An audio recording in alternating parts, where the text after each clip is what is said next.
এদিকে জুমার পরেই কপাল পুরল ডক্টর ইউনূসের, চূড়ান্তভাবে বিদায় নিচ্ছে ডক্টর ইউনূস। ২০ নভেম্বরের আগেই আসছে তত্ত্বাবধায়ক সরকার। অন্যদিকে শেখ হাসিনার রায় ঠেকাতে ১৭ তারিখে কমপ্লিট শটডাউনের ঘোষণা দিয়েছে আওয়ামী লীগ। জুমার পরে আবারও কঠিন অ্যাকশনে নেমেছে ছাত্রলীগের ৫ লাখ নেতাকর্মী। মহাসংকটের মুখে ডক্টর ইউনূস।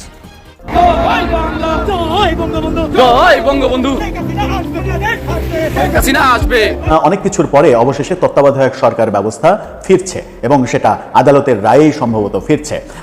২০ নভেম্বর তারিখ নির্ধারণ করা। তাদের জন্য শেষ পর্যন্ত দিনটা সাফল্যের সাথে শেষ হলো না। তারা আরো দেখতে পেল আওয়ামী লীগ সদর্পে ফিরে এসেছে, কারণ আওয়ামী লীগের ঘনিষ্ঠ জনেরাই শেষ পর্যন্ত সিদ্ধান্ত নিচ্ছে যে সংবিধানটা থাকবে।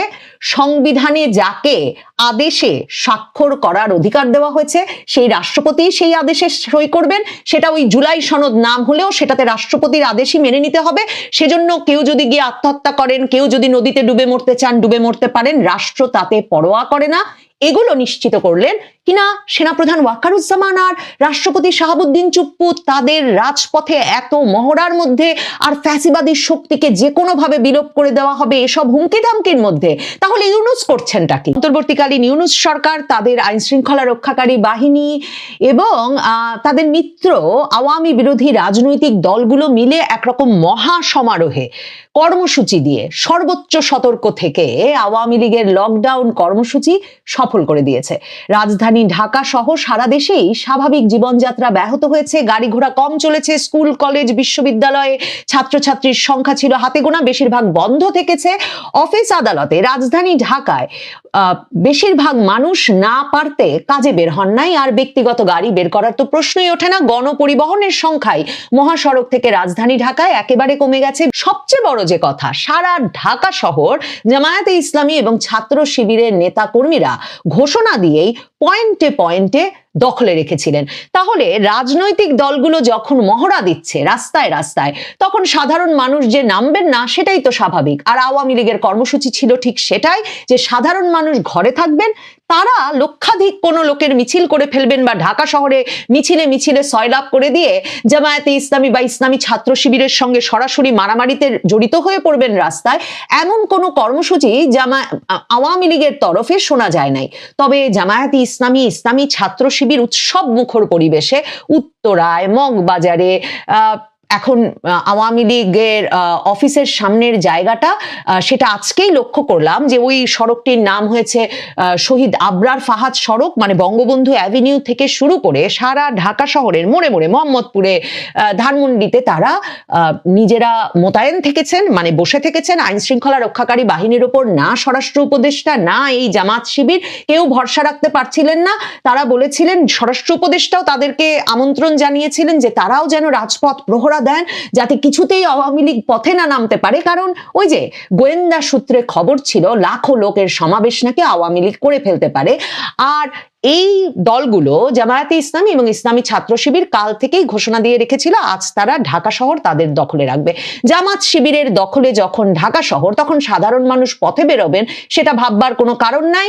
সাধারণ মানুষ আওয়ামী লীগের লকডাউন কর্মসূচি সফল করেছেন, তারা ঘরে ছিলেন। জামায়াতে ইসলামীর জন্য ব্যাপারটা বেশ উৎসব মুখর ছিল এ কারণেও যে এরকম করে প্রকাশ্যে জামায়াতে ইসলামীর নেতা কর্মী সমর্থকেরা এর আগে স্বাধীনতার পর গত 50 বছরের বেশি সময়ে কখনো রাজনীতির ময়দানে বেরিয়ে আসেন নাই। মানে আমরা জামায়াতে ইসলামী তো সরকারেও ছিল বিএনপির সঙ্গে 2001 সালে জামায়াত বিএনপি জোট সরকার যেবার গঠিত হলো, তখনও আমরা নেতৃবৃন্দকে চিনতাম। কিন্তু এলাকায় এলাকায় জামায়াতে ইসলামীর নেতা কর্মী সমর্থকেরা এভাবে প্রকাশ্যে বেরিয়ে আসেন নাই। বা 90-এর পর থেকে বেশিরভাগ পাবলিক বিশ্ববিদ্যালয়ে জামায়াত শিবিরের, মানে ইসলামী ছাত্র শিবিরের কর্মীরা তাদের পরিচয় প্রকাশ করে এভাবে বের হয়ে আসেন নাই। কাজে তারা উৎসব করেছেন।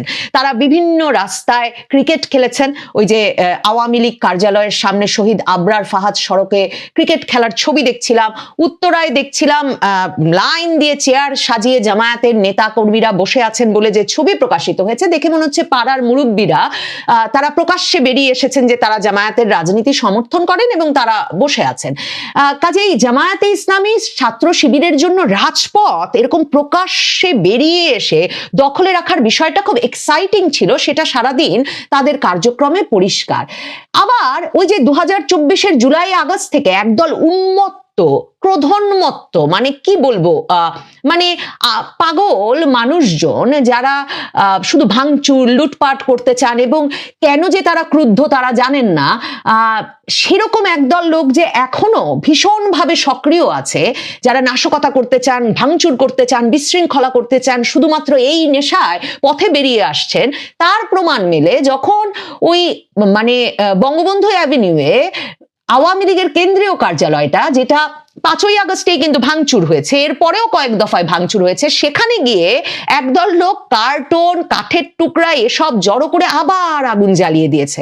মানে এই ক্রোধোন্মত্ত উন্মাদ একদল যে আছে রাস্তায়, সেটাও সাধারণ মানুষ জানেন। কাজে এরকম উন্মাদেরা যখন রাস্তায়, তখন সাধারণ মানুষ পথে নামবেন না, সেটাও স্বাভাবিক। কাজে তাতেও লকডাউন একেবারে দুর্দান্তভাবে সফল হয়ে গেল।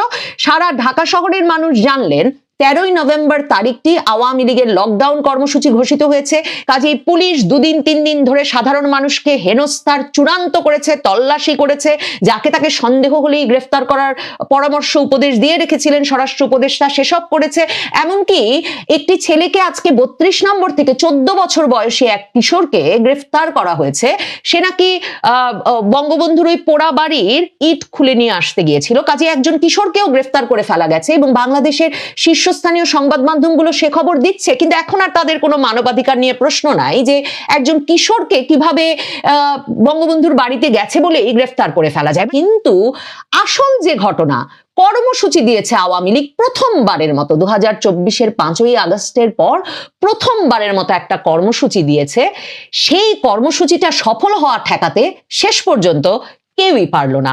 বিএনপির বিভিন্ন অঙ্গ সংগঠন এবং বিএনপির বিভিন্ন ইউনিটও রাস্তায় নেমে এসেছিল। বিভিন্ন জায়গায় তারা আওয়ামী লীগ খোঁজাখুঁজিও করেছে বলে সংবাদ মাধ্যমে খবর দেখলাম। তবে বিএনপির দিক থেকে কোনো আনুষ্ঠানিক কর্মসূচি ছিল না, কারণ বিএনপি আর জামায়াতের সম্পর্কটা তো এখন আবার খুব খারাপ।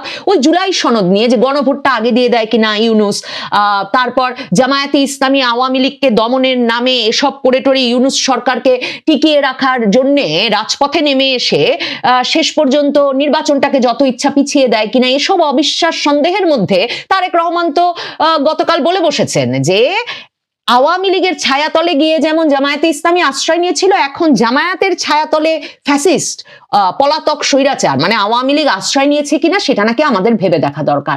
এইরকম একটা অবিশ্বাস সন্দেহের মধ্যে একটা উৎসব মুখর পরিবেশে যে আওয়ামী লীগ ঠেকাবে বলে সারাদিন আওয়ামী লীগের কর্মসূচি সফল করে একটা সাফল্যের হাসি হেসে আওয়ামী লীগ বিরোধী রাজনৈতিক পক্ষটি আজ রাতে ঘুমাতে যাবে, তার ব্যবস্থাটিও একেবারে ধূলিসাৎ হয়ে গেল যখন ইউনুস জাতির উদ্দেশ্যে ভাষণে এসে বললেন গণভোট আর ভোট একই দিনে অনুষ্ঠিত হবে। শুধু তাই নয়, যেই ঘটনা ঘটলে হাসনাত আব্দুল্লাহরা বলে রেখেছিলেন যে তাদের এর চেয়ে নদীতে ডুবে মরা ভালো, জুলাই সনদ আদেশটা শেষ পর্যন্ত রাষ্ট্রপতি সই করলেন।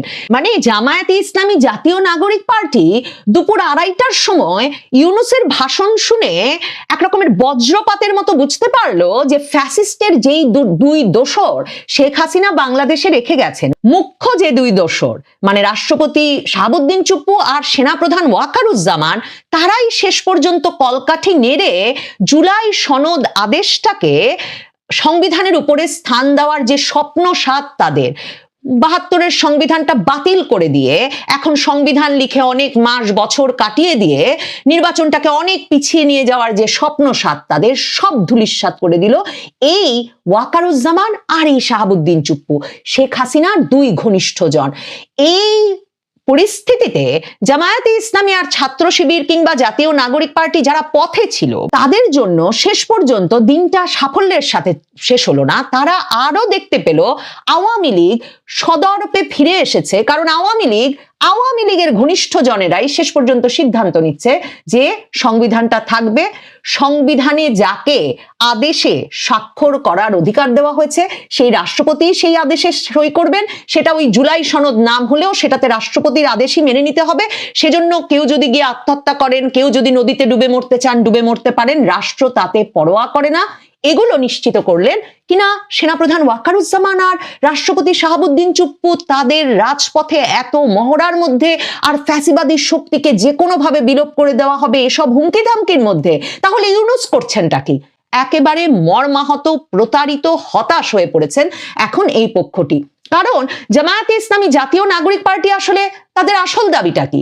যেদিন শেখ হাসিনার বিরুদ্ধে গণহত্যার মামলার রায় ঘোষণার তারিখ ঘোষিত হলো, মানে 17 তারিখ নাকি শেখ হাসিনার রায় হবে, জাতীয় নাগরিক পার্টি, জামায়াতে ইসলামী থেকে সবাই জানে, শেখ হাসিনাও জানেন ফাঁসির রায় হবে, এবং শেখ হাসিনা আন্তর্জাতিক সংবাদ মাধ্যমে বলেছেন যে ওই ক্যাঙ্গারু কোর্টে তাকে কি রায় দেওয়া হলো না হলো তিনি চিন্তিতও নন, তিনি এর পরোয়াও করেন না।